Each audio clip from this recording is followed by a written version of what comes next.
В ходе встречи представители агропредприятия подробно рассказывают о возможностях трудоустройства. Жители селения Мужичи получили информацию о различных вакансиях, условиях работы и социальных гарантиях, которые предлагает Сад-Гигант.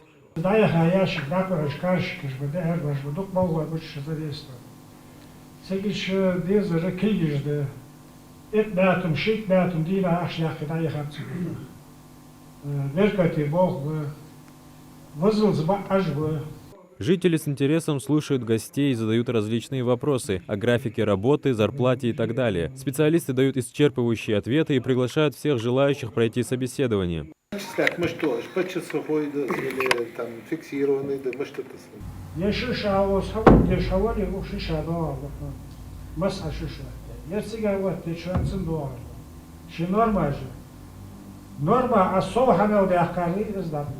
Собравшиеся отмечают важность таких мероприятий, ведь такие встречи помогают людям получить важную информацию, наладить контакты с работодателями и найти новые возможности для работы.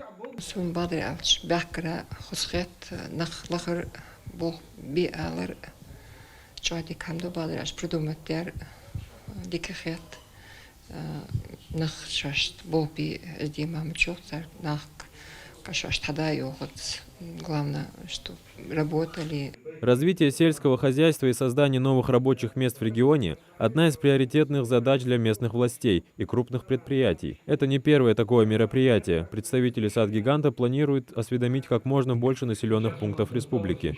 Мы можем трудоустроить где-то более 500-600 человек. Это такие профессии, как, допустим, рабочие профессии. Нам нужны упаковщики на ворце, на линию.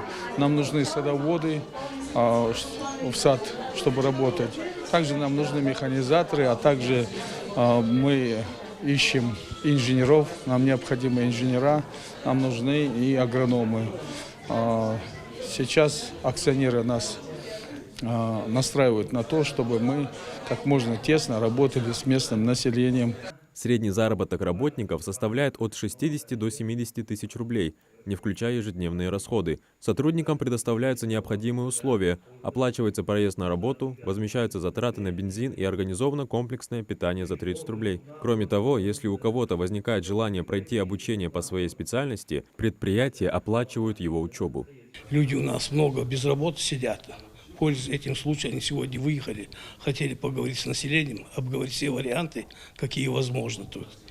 И вот уговорить людей, чтобы вышли на работу. В данный момент предприятие испытывает кадровый дефицит. Не хватает рабочих. Руководство старается создавать все необходимые условия для того, чтобы каждый сотрудник получал не только достойную зарплату, но и был обеспечен социальным пакетом. Адам Гуражев, Магаз 24.